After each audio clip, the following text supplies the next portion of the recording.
Welcome to today's episode brought to you by Total Processing. We are joined by the successful entrepreneurs Ross Worswick and Scott Shashua, the co-founders of the Couture Club, which they founded in 2015. They've built the brand into a multi-million pound business with over 70 staff, physical stores in Manchester and London, and an impressive e-commerce website. They are now stocked in some of the world's largest retailers, including ASOS and Zalando, and boast an international following across social media of more than 1 million fans. They have also collaborated with huge stars such as Hardy Caprio, as well as major Italian sportswear brand Alessi. Welcome to the podcast, guys. Thank you very much. Thanks for having us. Yeah, brilliant. So if you could tell us how you guys first met.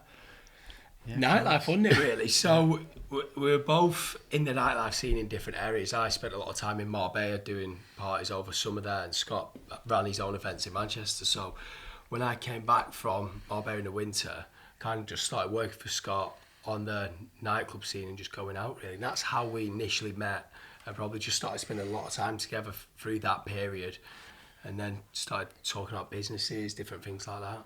Nice. And when did the conversation around this business take place then? We probably knew each other for at least 3 or 4 years, didn't we? The nightlife game, we were both very young, 21. I think when I started, Ross might have been a little bit younger. When did you first go to Marbella? Yeah, about that age, I think. Yeah, probably 21, I think it was. It was when I stopped racing, so yeah, I went straight there then. We probably knew each other a good 3 or 4 years. I used to go to Marbella once a year for events, and Ross would always obviously help us and be out there. And then I think probably around October time was the time that Ross used to come back after the season had been finished in Marbella. And this year it just felt a little bit different. I think Ross had the vision that he was going to stay and not go back to Marbella. And there was some rumours escalating that he might get on this TV show, which ended up getting on. So that was the reason for us sort of taking the plunge, really. We sort of knew that social media was a different world back then, where it was quite new, it wasn't so saturated, and we knew that there was a massive opportunity with Ross being who he was and going onto this TV show, that he'd be able to win people over, create a great audience for himself, and then we just needed something to sell off the back of that. And Ross's biggest interest was clothing, and I was doing a little bit of import-export and sort of thought that I could help with him sourcing and manufacturing the clothing and sort of the business side of it. Well, Ross was going to be a huge asset from a marketing side. So nice. And what was that business before then that you were running? I was running the nightclub industry, and then we were importing and exporting selfie sticks, and happened to be the biggest distributor for selfie sticks in the UK for around 2 years. Wow. Selling to everybody from Selfridges to Costco. It was a bit of a unique product, a little bit different to clothing, with it being quite a fad, but the contacts that we got from that and the learnings that we got from that have helped us make quite a lot of important decisions over the last 5 or 6 years since we've had Couture Club too. Amazing. Yeah. I can imagine. And I take it that experience there, you learned everything around e-commerce as well. It wasn't just wholesale and retail, was it? Yes and no. So this was the biggest learning, was the wholesale side of it. So the selfie stick again was like, how complicated could the e-commerce side of it be when it was like one product in 5 different colours? It was like it sounds like the e-com dream, really, like a one-page website. But we did a lot for the first 3 months for our own website, and then as we sort of sold to every single retail partner in the UK, and I'm talking 30, 40 plus partners, who again, we talked a little bit off camera then about difficulty in marketing, but like whose SEO was really, really strong, who had a massive Google spend and who had like huge Facebook spend. We were never going to be able to sort of match where they were in terms of fighting for that space on the internet. So we sort of knew our website was like just ticking over, and all the selfie stick deals were all done on a wholesale basis to like the big partners. Fair enough, brilliant. And then you approached Ross, discussed with him the idea around, starting a clothing brand after a show. Yeah. So where did the name come from, and is there any meaning around the name as well? So yeah, the name just came to me actually when I was driving, but what I wanted to at the time was I was set on the club. I wanted it to be a club, and there wasn't many brands with that back then. Now I've seen obviously loads come about since and things like that. But what I wanted was obviously to create a club a club where when people buy into the brand, when they wear the brand, they become part of the Couture Club. Yeah. And that was kind of the whole thing that I was going with. And Couture just kind of came to me when I was driving. I was just like, the Couture Club, and then I thought, that's it. Nice. That's the name. And even to this day, I still love the name. I think it's strong. Do you know what I mean? I think it makes it stronger when you've been going for longer and stuff like that as well. But it's a powerful name. Yeah, you've developed it into a proper brand. Yeah. But what is there meaning behind it then, or did that just you go, that's the name, I like it? There wasn't really any meaning. Obviously, the word couture, it's like every piece is unique and different things like that. And the club, and you become part of a club. So Nice. it has got meaning behind it. But at the same time, I just thought it sounded good. Yeah. The biggest meaning the sort of tagline of the business is if you can't make it, create it. So that was sort of If you can't buy it, make if you can't buy it, make it. That was sort of the ethos of the brand, and very much so in terms of Ross's mindset was like he'd go into Zara and all these different places and have these t-shirts, and then it'd be like, I'd love it if this was a little bit longer, or I'd love it if it didn't have this brand on it, or whatever it might have been. But I remember the very first few patterns of stuff that we did, the product was so unique to about it was like very much long line, wasn't it, back in the day? Super long line, minimal branding. Right. It was at the start. That's kind of how I wanted it to be. I wanted it to be just purely looking at the clothes, like just feel amazing, the quality be really good, and then it's as your brand develops, you obviously start making loads of different things and stuff like that, and you also find things that work really well, and obviously the sales there, and you're like, yeah, we need graphic tees, we need our printed tees, you need all sorts of different things. But initially, I just wanted it to be just plain, simple. But yeah, it was those were the good days. We literally started off, I can remember, just with the one t-shirt in 3 colours, and we actually had a manufacturer that was based in Nottingham. It was the only person we could find that could make small enough minimums for what we wanted, because we were literally buying, it was like 20-30 max, wasn't it, really? So we were buying the fabric, and then she was obviously sewing from the patterns.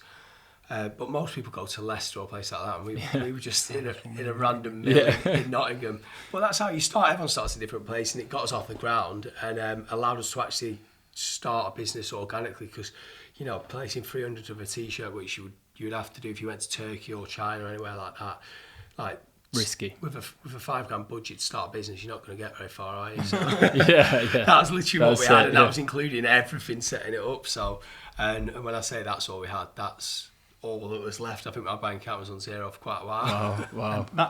That faced again the problems when we were trying to grow, because that £5,000 would probably allow us to do, let's say, on a 70 margin, 35 grand in sales or whatever it might be, but then by the time we'd sold out, the supplier would need another 8 weeks to make that product for us again. So you need a hell of a lot of money to be able to facilitate the amount of orders that you want it to do. So remember that the first year, our turnover figure was very much based on sort of 6 months of product, because for 6 months we were just waiting around for new stuff to land, and obviously nobody was going to take a chance on 2 younger lads, you know, to get payment terms without any sort of guarantees that we couldn't give them. That was the toughest part of the first year, was like, we created this brand, we've created the hype around what we want to do, but product was dictated to us based on cash flow, or suppliers just delivering when they wanted to deliver. So that was the toughest element of the first year when we look back at it. But no, it was fun. Brilliant. And you mentioned you created hype around it. So let's go to that. You've built your website, you've got the brand, you've found the manufacturer, you designed some of the products. How do you get your first customers then? Back then, we were just hammering people, like pulling favours off every one of our mates and stuff like that. We literally, at the start, if I can remember, we used to have these little bots on Facebook that you could invite all your friends, like the full 5,000, to like a page. And I used to get all my mates' logins and just bought everyone to try and get them to like the Facebook page. And I was posting on Facebook, Twitter, Instagram, everything. Back then, Twitter was probably stronger than Instagram at that time. And it was just like, guys, can you retweet my tweet? Like literally just doing that and just constantly talking about it, and just every single day, just relentlessly putting stuff up and being consistent with it, doing shoots. Like back then, I used to just have a mate who was a photographer, and we'd literally just nip out for 2 hours, create loads of content, and then like put it up and literally just do that all the time, just so it was always fresh. So I suppose that was it. We didn't even have Facebook ads at the start, so we weren't even using any ad content. It was purely just driven from us ourselves, All our organic, friends. yeah. And you know what? I think that's probably what made it so strong. Is it really was the Couture Club. It was a community pushing it at the start we were without very any lucky budget. as well that we both came from like the nightlife scene. Obviously Ross had done the TV show, but the amount of contacts that you meet through nightlife, and if you can give a wristband to somebody, the amount that returns you in a favours that you can call out that later down the lines. But the nightlife scene was definitely a really good place for both of us to do our sort of grounding and have our first sort of business relationships, and because it allows you to grow foundations with people. And, you know, you're not some timid like 21-year-old anymore. You're sort of not afraid to use your contacts and call in favours, and that's all that we did for the first 12 months was just call in favours non-stop. And can you put this on for us, mate, and just send them to the website. And yeah, it was like anyone, wasn't it? Even like young footballers, anyone would just rope in favours off everyone we could. But yeah, that's what it was like at the start. It was just a hustle, a daily hustle every day. Like, who can we get it on today? Yeah, and it was fun, you know. It was good. There was no pressure then either. It was kind of very much like just see what we can do. Just do the best you can do each day, and that no was forecast that you had to stick with. And be like, shit, we're not in forecast today. Or, we're in forecast today. What can we do next week? It was just like there was no expectations. Yeah, just you two running the business. Yeah. Nice, brilliant. So it was a lot of organic growth of the business. And where were you running the operation from then? So we ran it from. So I ended up losing the selfie stick business for many reasons, but I had this lease at this massive warehouse in Openshaw. So for the first 12 months, while I still had that lease and was still paying for it, we ran it from there.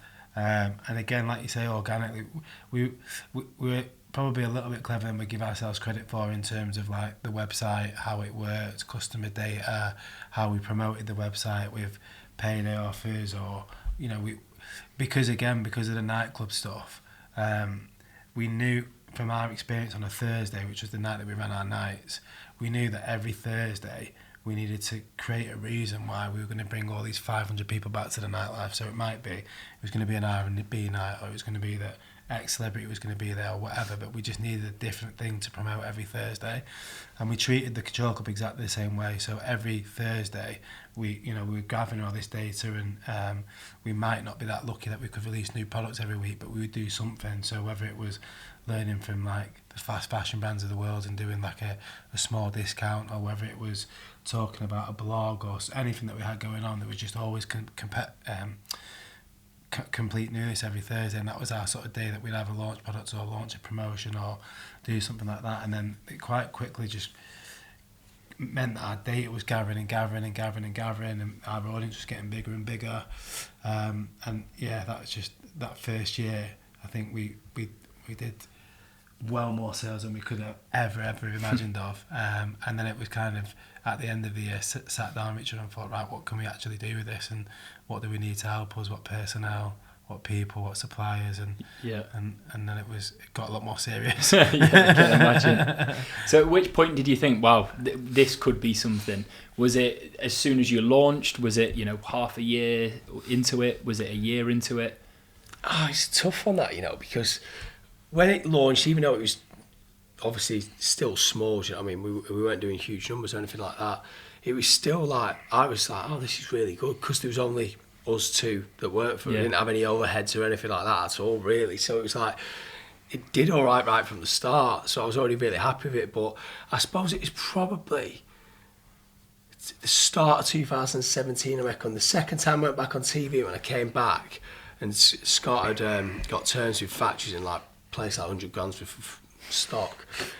As soon as I got out of the house, because I'd not on my phone for 8 weeks, so I rang him and he's like, yeah, I've just sold 100 grams worth of stock, mate. I was like, oh my God, what's going on here? But I think when I came back on TV the second time, because I kind of like became re-relevant again, it gave us a big push. Push, and I felt like at that point we made a lot of noise very quickly, and that was the point when I thought, yeah, we're here to stay.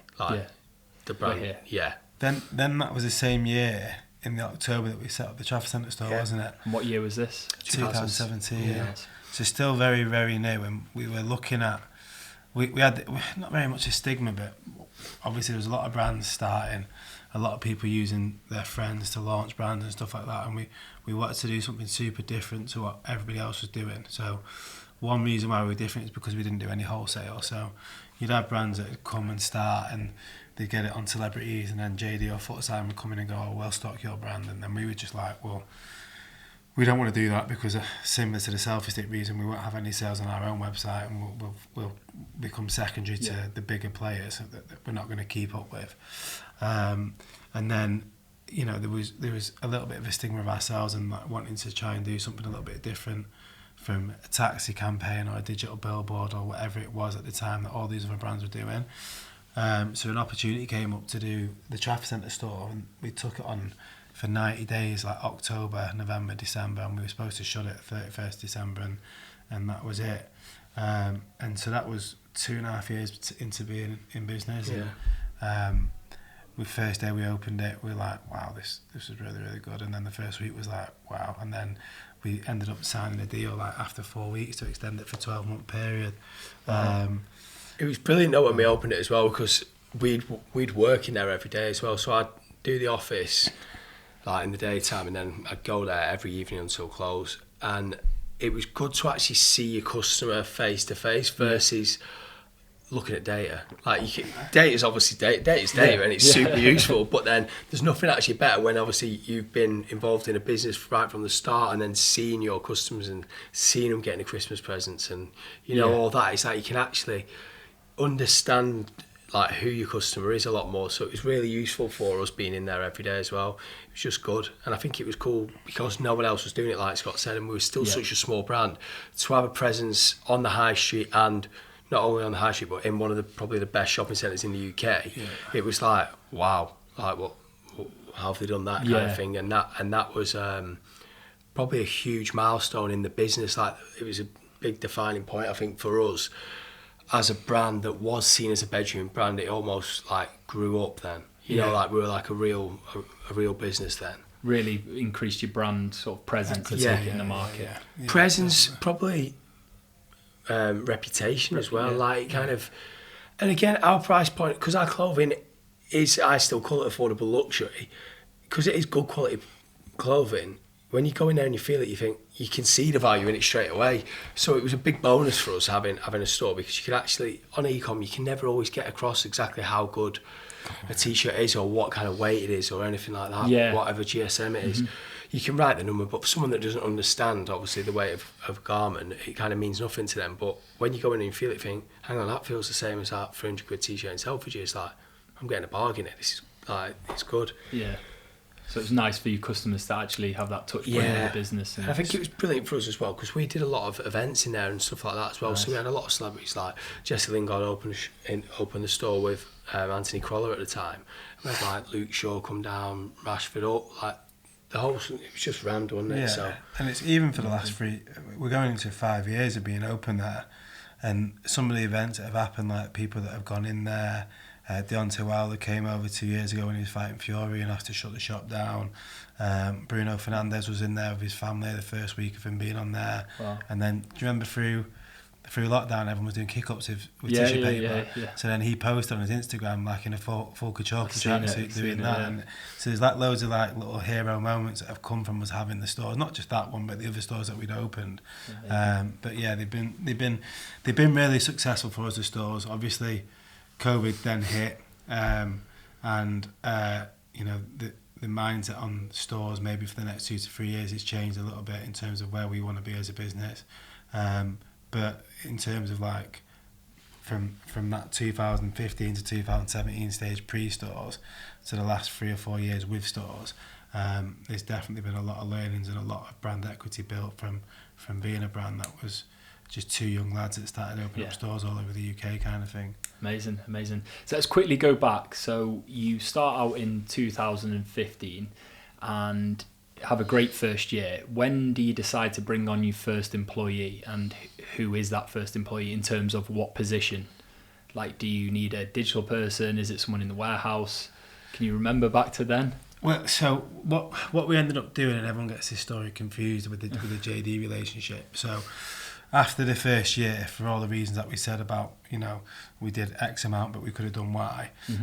We ended up doing a deal with a clothing agency in Manchester called 2 Squared, whereby we agreed a deal with them where they got 40% of our business, and in return for that, we could use all their staff as much as we wanted or as little as we wanted, and they had the full setup. So they had their own warehouse, they had their own customer service team, they had their own finance team, their own design team, their own marketing team.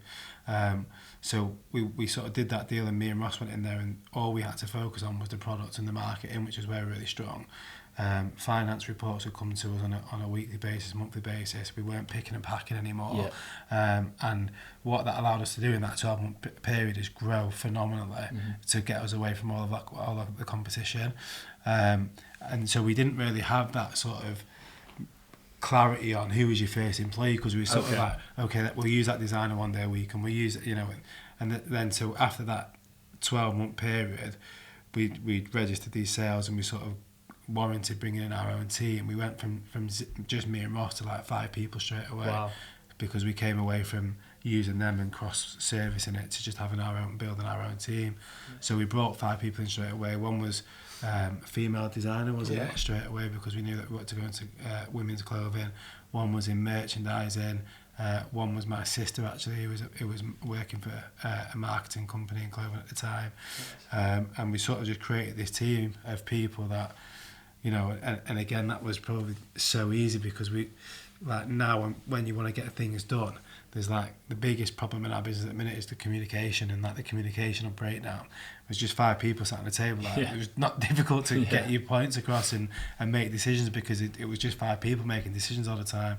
So again, it goes back to like how easy and simple things were way back then. Back in the day. Even though you're always chasing turnover and chasing growth, but that comes with its own challenges, yeah, definitely. And do you think having the support of a company like that was fundamental for the business success? Do you see yourselves being in the same position as you are today, without having logistical help, marketing help, and the rest? Definitely helped us. Definitely helped us. We wouldn't. I don't think for a second we would be where we are today if we didn't have that support. When me and Ross could just focus on what we needed to focus on, what you were good at, what we were good at. So yeah, it was a great move for us at the time. JD Sports ended up buying that business completely outright. So again, when JD came in, there was like no additional investment. We have a great relationship with them. We sit down with them once a quarter and review our management accounts. Once a year and review our forecasting, but they very much leave me and Ross to do whatever we need to do. Everything's left onto our own devices. We get there's a little advantages of being part of the group, like getting DPD rates that the group are get, etc., etc. But outside of that, the fundamentals are that me and Ross run the business, and we just see them on a quarterly basis to give them our sort of forecasts and reports. Nice. And what would you say during the time from 2015 to 2000, let's say just before the pandemic, it's a 4-year big growth for the business. What would you say the biggest challenges were for yourselves professionally, in that time frame? Do you know what? Probably as the business was growing, having the right reporting was probably challenging for us, wasn't it? Because like anything, if your reporting's not bang on, then everything else kind of the knock-on effect that we've had. And we had a habit of like 1 year of spending a bit too much on marketing, but that was kind of because what we were looking at was different to what we thought, so probably overspent a little bit at times. So I'd say reporting was always a challenge, and also getting the right structure in place for the business to allow it to grow, if you know what I mean. So having the right personnel. It's difficult though, because it changes every year. Like obviously this year the biggest challenge has been Brexit and all the problems EU that come out of freight and getting stock in from China, and China shutting the factories at 7 o'clock no matter what, so delays on all your shipments. So if you'd have said to me last year, Scott, next year you're going to focus on this Brexit challenge and setting up a warehouse in Holland, and then you're going to have all these delays on shipping and your shipping costs are going to go through the roof, I'd have gone, well, if that's where I'm going to be spending all my time, then I need to. That's going to be the challenge for that year. Next year, the challenge might be something completely different. But this year has just been a whirlwind, because there's been so many things that have happened that nobody knew too much about, that was driven from either the pandemic or Brexit, and it's just thrown so many difficulties at us this year that we'll take on the chin and move on from and make us stronger. But it's been a tough year. Yeah, a tough year. And I take it last year and the year before with the pandemic, obviously you've got 2 stores. I take it that was also a pretty tough time for the business. We're quite lucky with the stores because we agreed all our store deals on a percentage of turnover basis. So when the stores went open, we didn't have to pay any rent. Whereas if we'd have signed into 2-year rent deals, it would have been quite challenging. Smart move, yeah. So and then with the pandemic again, sort of the first month of I think everybody was like, shit, like our sales have gone like crazy bad. Yeah. And then they introduced furlough and people are sat at home, so all your Facebook ads and everything's like getting a ROAS that is unheard of. Yeah. So the pandemic year was really, really good to us, and turnover and everything this year will grow. It's just the cost side of the business has gone through the roof, and like Ross was saying before, reporting's fundamental to our business, but having product at the right time is also fundamental for our business with the seasons that we've got. Yeah. And sometimes things, you know, you look at your own team and think we could have organised things a little bit better to not be in this situation, but you can also you can't predict what's going to happen in the world, and the amount of freight that people coming out from China that is causing all these delays. It's phenomenal. It's just ridiculous. So yeah, I think, you know, we're coming into a really busy period for ourselves. Q4 this year, most fashion businesses like ourselves will do 80% of their revenue in this quarter anyway. So there's a lot to do, but I'm quite excited to sort of see what we can do next year as well. Nice, brilliant. Big Black Friday and obviously Christmas period as well. So yeah, that'll be exciting for you guys. And then in terms of let's again go a bit further back. You know, the 15 to 19 period. Has there been any milestones that have really shaped the business? Any really pivotal moments across those 4 years, which you think, okay, if it wasn't for that, we wouldn't be where we are today? 100%. The store. Store. There's been, and we probably agree on this, probably 4 or 5 different products where I remember this. I think it was after 18 months, and we released the towel and twin set on Bank Holiday Thursday. April, yeah. And we released this twin set, and it just went absolutely wild. Like, we did a month's worth of sales probably in less than an hour. Wow. And like, relative to what we were doing back at that time. Yeah. And it's just that what that data then gives you, because you've got all these customers that are transacting with you, and again, a reason to contact them every Thursday. That was now every Tuesday, Thursday and Sunday, yeah. But it still meant that we could contact them. So there was that product.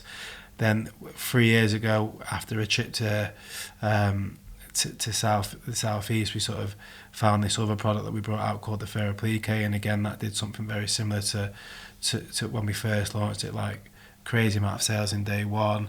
So there's been some products that we look at and we go, they've really helped us along the way. Obviously the stores. What about the collaborations that you've done in the past? Collaborations are still quite new to us, so we're still learning, finding our feet with the collaborations, to be completely honest. The Alessi one that we did earlier in this year was great for the international market, but with the lack of travel, it meant that the product again was not super relevant for that time of year. So that was like the IB for customer, and it was super relevant for that audience, but then we weren't able to travel in April when we released it. So it was, again, that just goes back to the challenges of this year. Hardy was really, really good for us. We had a really good time doing that and shooting that with Hardy, and then we're planning to do a couple more over the next 12 months. But the collabs are definitely where I think the business will have to take a lot of learnings from and do a lot more of over the next sort of 12 to 18 months. Yeah, definitely. Nice, brilliant. And who is responsible for the collabs? Is that both of you, or?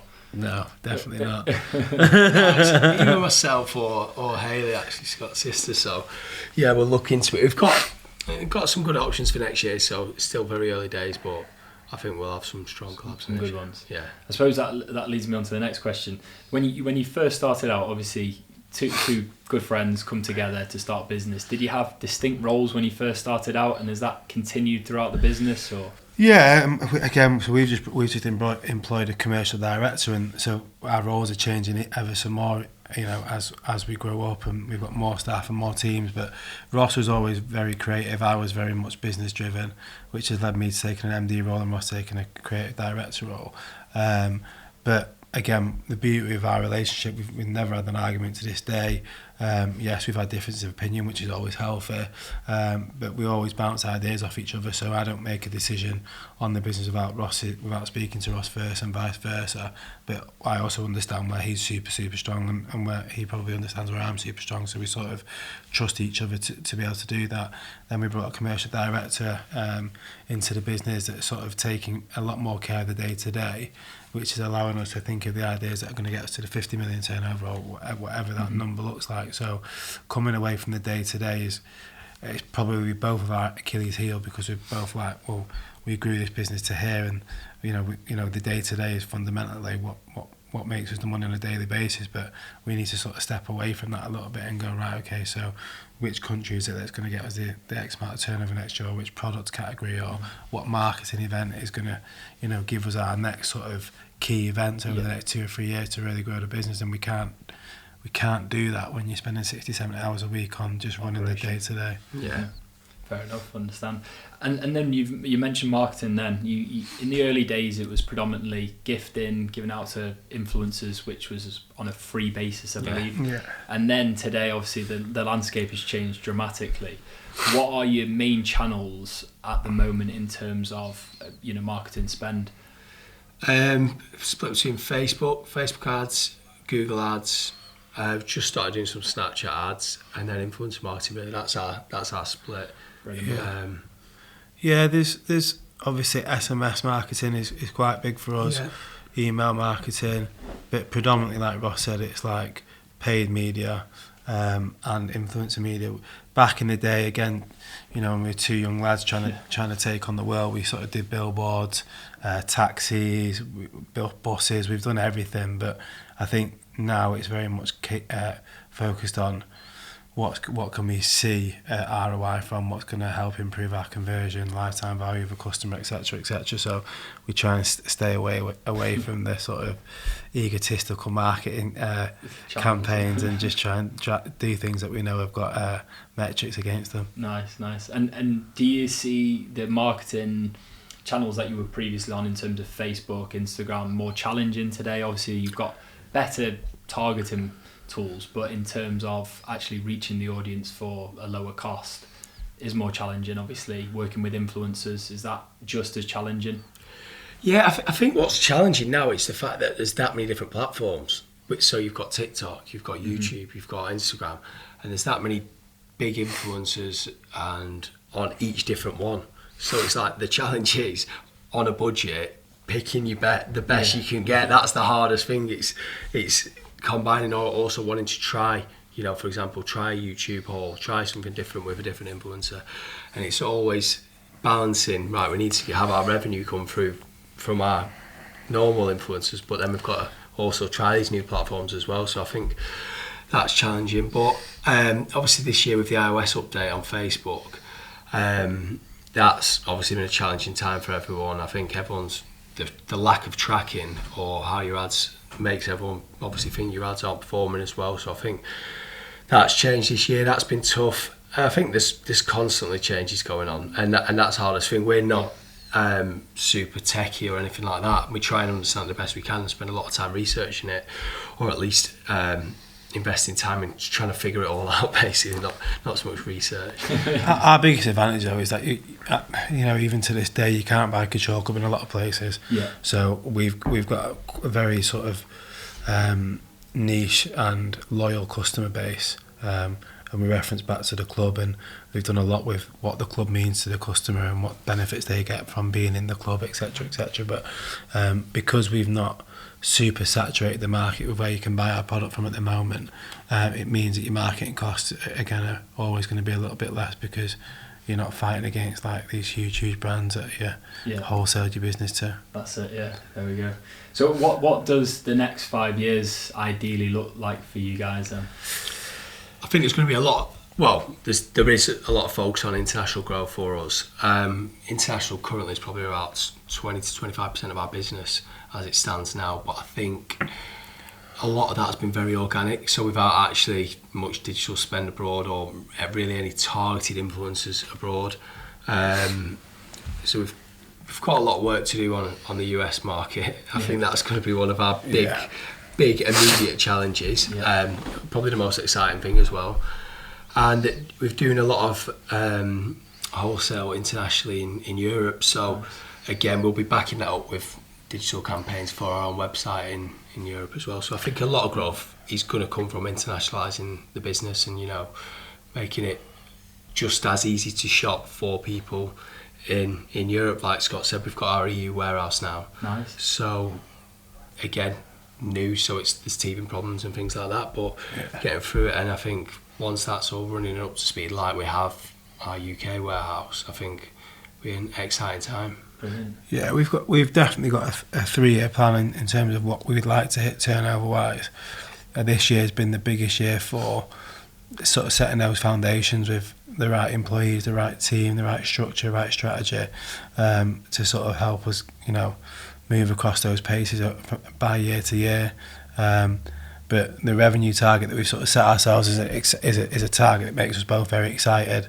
Obviously, you know, makes us, you know, both got kids now, and makes us, you know, maybe once that revenue target's achieved, because we know we'll get there, touch wood, but we'll know that we'll get there because of the type of people that make things happen. But then you sort of see that figure and think, well, you know, by that age my kid might be 7 and 4 and do I want to be doing 70-hour weeks, etc., etc. So there's perspective in terms of life and what we both want out of it. But we sort of, like I said to you, we had a really, really strong year during COVID and the pandemic, and we sort of were looking at this growth trajectory of X amount a year, and we thought, no, let's really set up a team and structure and strategy to get where we want to get to a lot quicker, and we can make that happen. Then great, and then we'll see where we are in 3 years' time, and maybe start looking at exit plans and whatever else. But we'll see when we get there. Later down the line. Yeah. Brilliant. And one final thing then. So if a new entrepreneur wanted to come into the market, similar sort of space, what advice, obviously I know they potentially could be a competitor, but what advice would you give them setting up in today and age? The biggest, I mean, me and Ross have both got Instagram accounts, both very open, both had hundreds of people's messages over the years saying, you know, Scott, I would like to get into clothing. And I think the biggest mistake most people make is I've got X amount of cash or investment or whatever it might be, and they only ever look at the clothing side of things. They only ever go, well, that product based on this supplier that I met on Alibaba will allow me to bring out X amount of products, and then we go, right, okay, great. So you do all this work and you create these products, and then how are you going to get them out?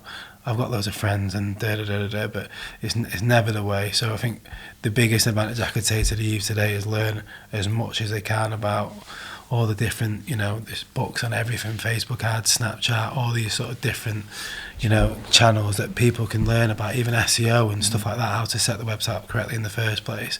The marketing side of it, people think that, you know, just because they've created a good product, it means that the people are going to buy it, but unless people see it, they're not going to buy it. So I would say that's probably the biggest concern when everybody sets up the business, is the marketing side of it. Yeah, definitely. And what about yourself? I think it's just about pure consistency and relentless hard work. Yeah. Like if you're passionate about it and you love it, I think even with the challenges of having to have probably more financial backing now starting a business, I still believe that if you love it enough and you're focused on it and you're willing to hustle every single day and, you know, ask for favours, do certain things and work all the hours you're given, then like that's the main thing for me. It's just the real drive behind it, like never giving up. Like, for example, say you might have a great launch day and then you don't sell anything the next day. Well, what are you going to do about it? You need to do something about it. Whereas a lot of people go, oh, I've not sold anything today. Yeah. Okay, so what are you going to do? You need to do something. Well, I think that's it. Just hard work, perseverance, and just consistency. Yeah. Never letting go attitude, isn't it? Never letting go of what you wanting to achieve, and just trying to do like Ross said. We still pull in favours now, left, right, and centre when we've got a launch or whatever it might be that we want to try and create a little bit of extra hype from. So if we're not too big and whatever to sort of call favours in, then nobody should be. Do you know what I mean? So definitely. Amazing, brilliant. Well, guys, thank you very much for coming on today. That's amazing hearing your story, and no problem, best mate. of luck Thank you for having us in the future. Thank you.